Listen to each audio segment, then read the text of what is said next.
Good morning दोस्तों and नमस्कार। मैं हूं शिवम सिंघल, एग्री ट्रेनर, और स्वागत करता हूं आप सभी लोगों का एक बार फिर से हमारे एग्री ट्रेनिंग प्रोग्राम में। दोस्तों, आम के पेड़ों के ऊपर फूल आने का सीजन स्टार्ट होने जा रहा है। दिसंबर का महीना चल रहा है और ऐसे में कई दिनों से डिमांड आ रही थी कि हमें आम की ट्रेनिंग चाहिए। उसी डिमांड को ध्यान में रखते हुए दोस्तों आज का स्पेशल ये सेशन अरेंज किया मैंने, जिसमें कि हम लोग बात करेंगे कि आम की फसल में वेस्टीज के एग्रीकल्चर प्रोडक्ट्स को हम किस प्रकार से प्रयोग कर सकते हैं। और स्टार्ट करते हैं चलिए कुछ बेसिक्स के साथ। आम आम हमारे देश की फ्रूट क्रॉप्स के अंदर सबसे इंपॉर्टेंट क्रॉप है। फलों के मामले में सबसे इंपॉर्टेंट फल है मैंगो। और हो भी क्यों ना, हमारे देश की जो पॉपुलेशन है, हमारे देश के जो लोग हैं, उनके बीच में पॉपुलर इतना ज्यादा है। चाहे इसकी न्यूट्रिटिव वैल्यू की बात की जाए, चाहे इसकी वैरायटीज की बात की जाए, 1000 से भी ज्यादा वैरायटीज हैं। और टेस्ट तो वाह वाह क्या टेस्ट है इसका, फ्लेवर एक्सीलेंट है। एक ऐसा फल है जिसका नाम लेने से मुंह में पानी आ जाता है। न्यूट्रिशन की भी बात करें तो vitamin A and vitamin C का रिच सोर्स है। और आप इसको कच्चा भी खा सकते हैं, पका के भी खा सकते हैं। डिफरेंट डिफरेंट चीजें इससे बनाई जाती हैं, अचार हो, चटनी हो, मुरब्बा हो, जैम हो। एज अ फ्रूट भी इसको खाया जाता है, लोग सब्जी भी बना के खाते हैं। और हमारे देश की बहुत इंपॉर्टेंट क्रॉप है। इसका आइडिया हम लगा सकते हैं कि हमारे देश में जितने भी फलों की क्रॉप्स होती हैं, उस टोटल एरिया में से 39% एरिया अप्रोक्सीमेटली मैंगो कवर करता है। और प्रोडक्शन की बात करें तो टोटल फ्रूट प्रोडक्शन में से ऑलमोस्ट 23% प्रोडक्शन जो है वो मैंगो कवर करता है। तो बहुत ही इंपॉर्टेंट फसल है हमारे देश की फ्रूट्स के मामले में।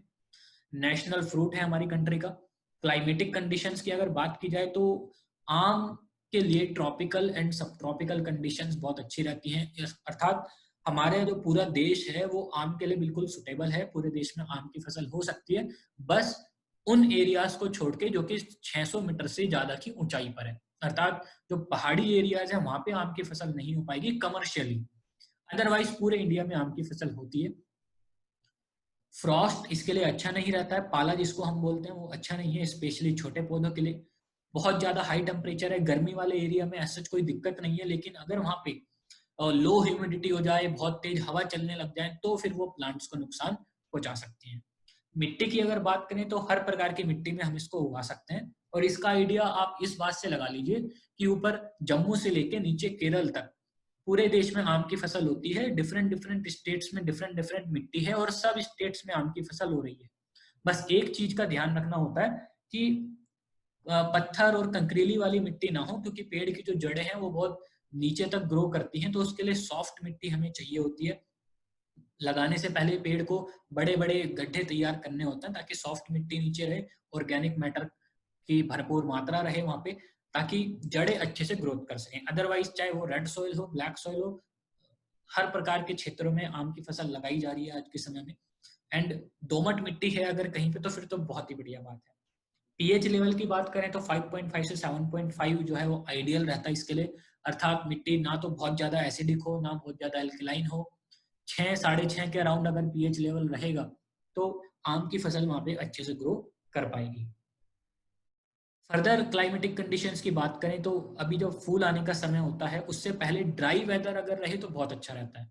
बरसात फ्लावरिंग के टाइम में अच्छी नहीं रहती है, क्योंकि उससे पॉलिनेशन में इंटरफेरेंस हिंड्रेंस क्रिएट होता है और उसका खामियाजा हमें पैदावार में कमी के रूप में उठाना पड़ता है।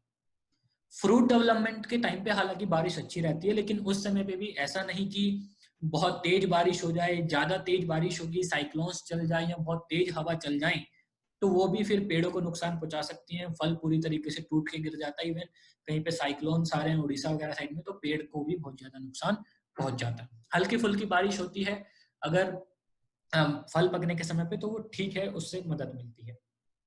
अगर मेजर प्रोडक्शन एरियाज की इंडिया में बात की जाए तो इंडिया के जो मेजर प्रोड्यूसिंग स्टेट्स हैं वो हैं उत्तर प्रदेश, आंध्र प्रदेश, बिहार, गुजरात, कर्नाटका, महाराष्ट्र, उड़ीसा, तमिलनाडु, वेस्ट बंगाल। ये मेजर प्रोड्यूसिंग स्टेट्स हैं। आप लगाइए कितने सारे स्टेट्स के अंदर मैंगो की फार्मिंग होती है। एंड और भी कुछ स्टेट्स हैं जहाँ पे कि उतना ज्यादा लेवल पे तो नहीं होती, लेकिन होती जरूर है। जैसे कि मध्य प्रदेश है, केरला है, हरियाणा है, पंजाब है, उत्तरांचल है, जम्मू है। इन सब एरियाज में भी आम की फसल होती है। तो लगभग सारे स्टेट्स में आम की फसल हो रही है इंडिया में।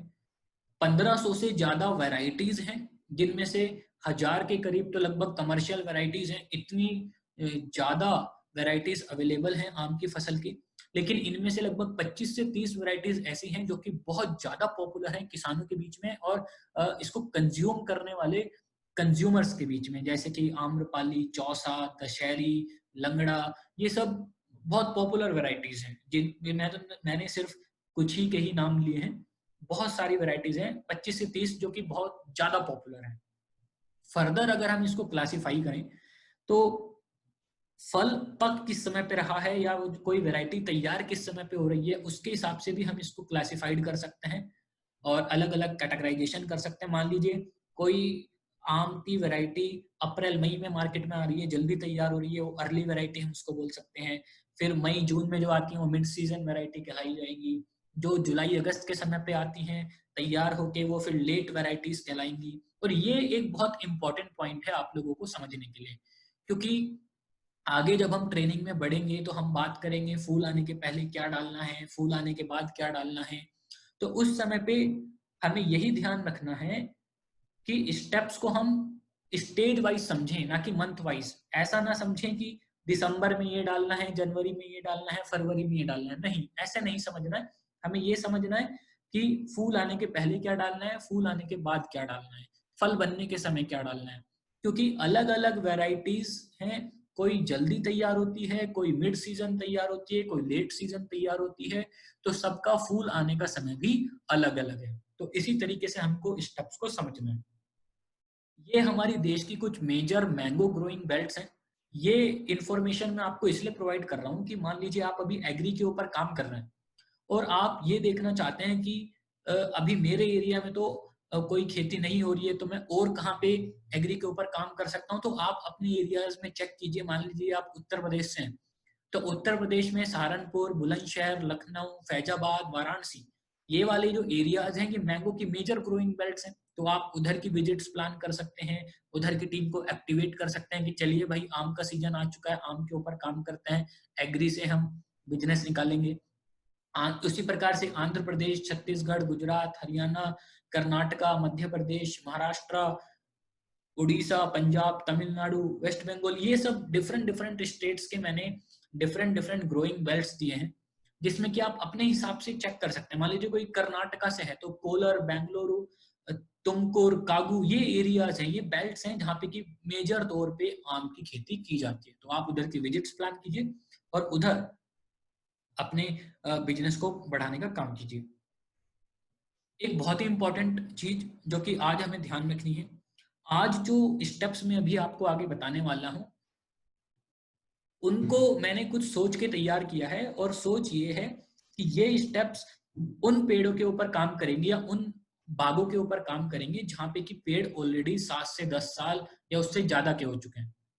अर्थात पेड़ जो है वो मैच्योर हो चुके हैं और वो पूरी तरीके से फ्रूट बियरिंग करते हैं, उनके ऊपर फल पूरी तरीके से आता है। यही सोच के ये स्टेप्स मैंने तैयार किए हैं। मान लीजिए किसी ने अभी 6 महीने पहले पेड़ लगाया था, 1 साल पहले पेड़ लगाया था, 2 ढाई साल पहले लगाया था, तो उसके लिए ये स्टेप्स मैंने नहीं बनाए हैं। ये स्टेप्स उन्हीं के लिए हैं जिनके यहाँ पे पेड़ पूरी तरीके से ग्रो हो चुके हैं।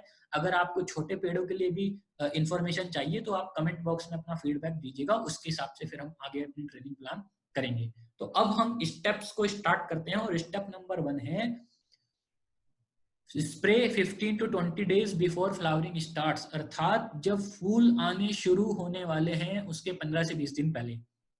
अभी अगर किसी आम के बाग में फूल आने वाले हैं तो इस समय पे हमें एग्री प्रोटेक्ट, एग्रीमॉस एंड एग्री 82 का स्प्रे करवा सकते हैं। एग्री प्रोटेक्ट की मात्रा रखी जाती है 1 ग्राम प्रति लीटर, एग्रीमॉस की 1 ml प्रति लीटर एंड एग्री 82 की 0.5 ml प्रति लीटर। ये मात्रा रख के हम लोग स्प्रे करवा सकते हैं।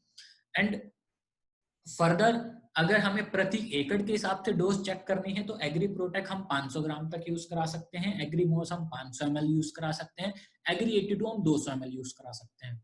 इसको थोड़ा सा समझ लेते हैं। बहुत बार होता क्या है, जैसे जैसे पेड़ों का साइज बढ़ता जाता है, पेड़ की उम्र बढ़ती जाती है, तो 1 एकड़ में स्प्रे करने के लिए हमें ज्यादा पानी लगता है। कोई व्यक्ति अगर 200 लीटर के टैंक से स्प्रे कर रहा था तो वो प्रति लीटर वाली डोज को फॉलो करे। 1 ग्राम प्रति लीटर मतलब 200 लीटर में 200 ग्राम, 200 लीटर में 200 ml, 200 लीटर में 100 ml।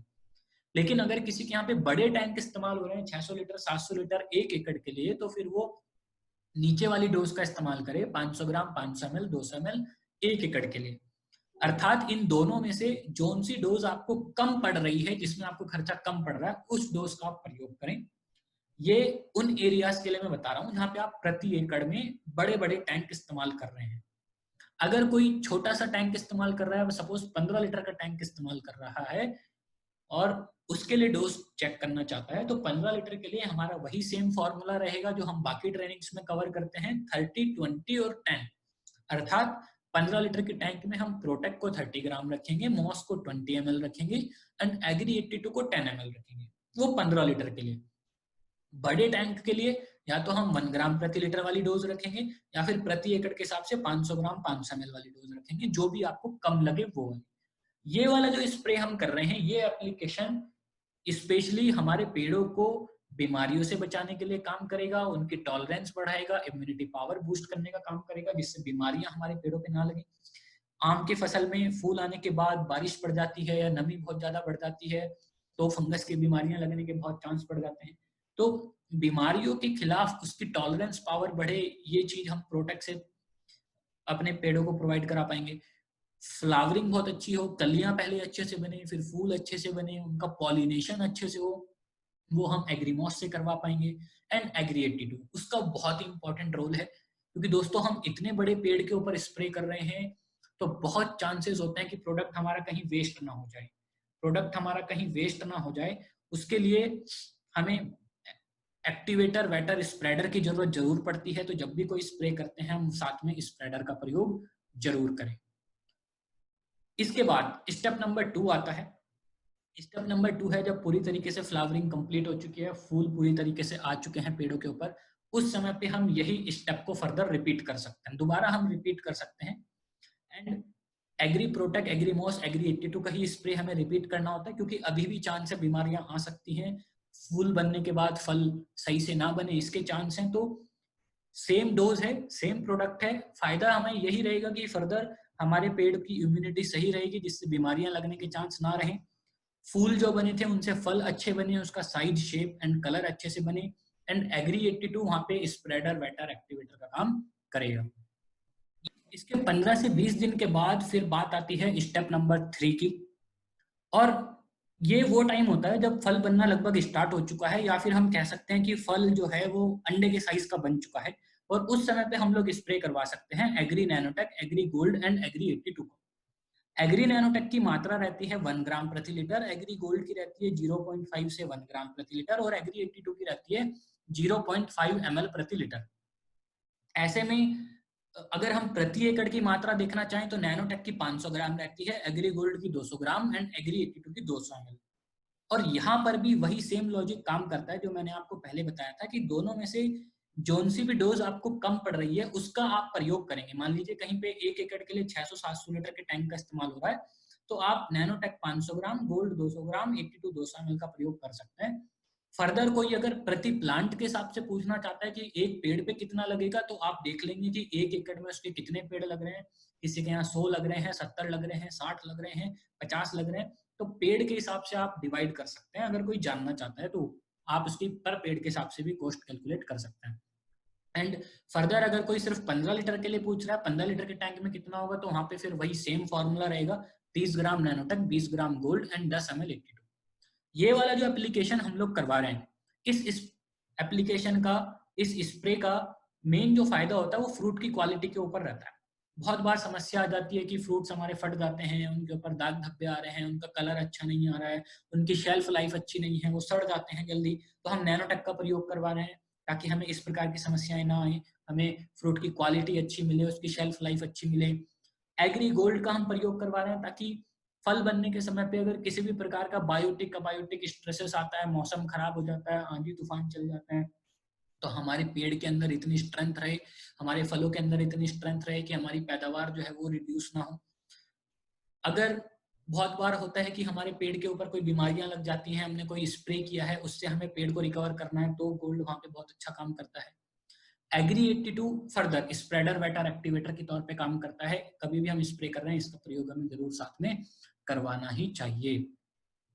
बहुत बार क्या होता है कि पेड़ के ऊपर फल इतने ज्यादा लग जाते हैं, तो डालियां कमजोर रह जाती हैं, फल झड़ झड़ के गिर जाते हैं, उसके लिए भी ये वाला स्प्रे बहुत अच्छा काम करेगा। ऐसा भी हो सकता है कि आप लोग जब किसी किसान को मिल रहे हो जो आम के बाग बगीचे करता है, वो शुरुआत वाले स्टेप्स नहीं कर पाया था, स्टेप 1 नहीं कर पाया, स्टेप 2 नहीं कर पाया, लेट में आप उसको मिले हैं, तो इसी स्टेप को आप फर्दर आगे भी रिपीट करवा सकते हैं। जैसे कि मैंने यहाँ पे मेंशन किया हुआ है, अगर आपको जरूरत लगती है तो 20 दिन के बाद फिर से आप इसी स्टेप को दोबारा रिपीट कर सकते हैं सेम डोज के साथ में, ताकि आपके जो फलों की क्वालिटी है वो आपको अच्छी मिले। इसके बाद एक बहुत ही इंपॉर्टेंट स्टेप है, स्टेप नंबर 4, और ये तब किया जाता है जब हमने फसल निकाल ली है। फल जब हम पूरी तरीके से निकाल चुके हैं खेत में से, उस समय पे हम लोग पेड़ की जड़ों में, जिसको कि हम बेसल एप्लीकेशन बोल सकते हैं, वहां पर हम एग्री ह्यूमिक या एग्री ह्यूमिक ग्रैनुअल्स में से एक और उसके साथ एग्री 82 मिलाकर प्रयोग कर सकते हैं। एग्री ह्यूमिक की मात्रा 1 लीटर तक हो सकती है, ह्यूमिक ग्रैनुअल 10 किलो तक होगा, एग्री 82 200 ml तक आएगा प्रति एकड़ के लिए। तो या तो हम एग्री ह्यूमिक जो लिक्विड वाला है उसके साथ 82 को मिला के प्रयोग कर लें, या फिर हम ह्यूमिक ग्रैनुअल के साथ 82 को मिला के प्रयोग कर लें और पेड़ की जड़ों में दे दें। अगर किसी के यहाँ पे ड्रिप सिंचाई का सिस्टम है तो आप लिक्विड वाला प्रयोग करें, वो आपके लिए बहुत अच्छा रहेगा। और अगर आप हाथों से एप्लीकेशन करना चाहते हैं, ब्रॉडकास्टिंग करना चाहते हैं, तो आप फिर ह्यूमिक ग्रैनुअल एंड एग्री 82 का प्रयोग कर सकते हैं। प्रति पेड़ के हिसाब से अगर हमें कैलकुलेट करना है तो मान लीजिए मैंने 10 किलो आपको बताया प्रति एकड़ के लिए, तो आप देखेंगे कि 1 एकड़ में कितने पेड़ हैं, उस हिसाब से प्रति पेड़ के हिसाब से डिवाइड कर लेंगे। किसी के यहाँ 15 साल 20 साल के उम्र का पेड़ है तो आप इस डोज को फर्दर 15 किलो 20 किलो तक भी बढ़ा सकते हैं ह्यूमिक ग्रैनुअल से डोज को। ये वाला जो स्टेप है ये बहुत ही इंपॉर्टेंट स्टेप है, क्योंकि जब आपने फ्रूट्स निकाल लिए हैं उसके बाद बहुत इंपॉर्टेंट है कि पेड़ अगले साल के लिए अच्छे से तैयार हो पाए, नई शाखाएं बने, तो वहां पे ये वाला जो स्टेप है वो कारगर सिद्ध होगा और पेड़ों की वेजिटेटिव ग्रोथ को इम्प्रूव करने का काम करेगा। ये सब जब स्टेप्स हम लोग करते हैं तो कुछ क्वेश्चंस हमारे माइंड में आ जाते हैं, और कुछ मोटे मोटे क्वेश्चंस मैं ले रहा हूँ। जैसे कि बहुत बार क्या होता है, आम के पेड़ों के छाल पे गोंद हमें दिखाई देने लगता है, कई बार मंझर जो है या बोर जो है, जो फ्लावरिंग है वो काली काली पड़ने लग जाती है, कई बार जाला हमें दिखने लग जाता है, कोई फंगस की बीमारी लग जाती है। तो ऐसे समय पे दोस्तों हमेशा ध्यान रखें, ऐसे समय पे मान लीजिए कोई बीमारी वगैरह लग रही है तो मॉस का प्रयोग आपको नहीं करना है। ऐसे समय पे एग्री मॉस आपको बिल्कुल भी प्रयोग नहीं करना है। क्या करना है, ऐसे समय मान लो कहीं पे गोंद लग रहा है तो वो कीड़े की वजह से भी लग सकता है, पेड़ के डैमेज होने की वजह से भी आ सकता है, तो वहां पे उसका पहले उपचार करें। कहीं पे फफूंद की बीमारी लग रही थी तो उसका उपचार करें, आप प्रोटेक्ट का भी प्रयोग कर सकते हैं। कहीं पे कुछ और समस्या थी तो उसका उपचार करें। दूसरा क्वेश्चन ये आता है कि मान लीजिए हमने उपचार कर लिया है, पेड़ ठीक हो गया, क्या अब हम मॉस का प्रयोग कर सकते हैं? यस, अगर पेड़ ठीक हो गया, नॉर्मल कंडीशन है, तब आप फिर एग्री मॉस का प्रयोग कर सकते हैं। लास्ट में एक क्वेश्चन ये आता है कि ये जो हम ह्यूमिक ग्रैनुअल एंड 82 डाल रहे हैं इसका और स्पेशल बेनिफिट क्या है? एक्चुअली में क्या होता है कि अगले साल अगर हमें अगली सीजन में अच्छी पैदावार चाहिए तो उसके लिए बहुत जरूरी है कि पेड़ में नई शाखाएं टाइम से बने, डालियां अच्छे से बने, ताकि उसके ऊपर कलियां टाइम से निकल पाए। अगर शाखाएं टाइम से नहीं बन पाएंगी, वेजिटेटिव ग्रोथ अच्छी नहीं होगी, तो फिर अगले साल आपकी जो पैदावार है वो कम हो जाएगी और फल उसके ऊपर कम लगेंगे। तो जब आप पेड़ से हार्वेस्टिंग कर चुके हैं उसके बाद ह्यूमिक ग्रैनुअल एंड 82 का यूज किया जाता है, ताकि अगले साल के लिए आप पेड़ को अच्छे से तैयार कर सकें। फिर से अगर हम ह्यूमिक ग्रैनुअल एंड 82 को यूज करना चाहते हैं तो जब बारिश का मौसम खत्म हो जाता है, लगभग सितंबर अक्टूबर के समय पे हम फिर से ह्यूमिक ग्रैनुअल एंड 82 को रिपीट कर सकते हैं। तो ये कुछ क्वेश्चंस थे जिनको मैंने कोशिश की सॉल्व करने की। अगर फिर से और भी आपके क्वेश्चंस हैं तो आप उनको कमेंट बॉक्स में टाइप कर सकते हैं, मैं कोशिश करूंगा उन सबका आंसर किया जाए। आई होप आप लोगों ने इस सेशन को एंजॉय किया होगा, बहुत कुछ सीखा होगा, और फीडबैक आप जरूर शेयर कीजिएगा कैसा आपको लगा ये सेशन कमेंट बॉक्सेस में। आज के लिए दोस्तों इतना ही, बहुत बहुत धन्यवाद, thank you very much and नमस्कार।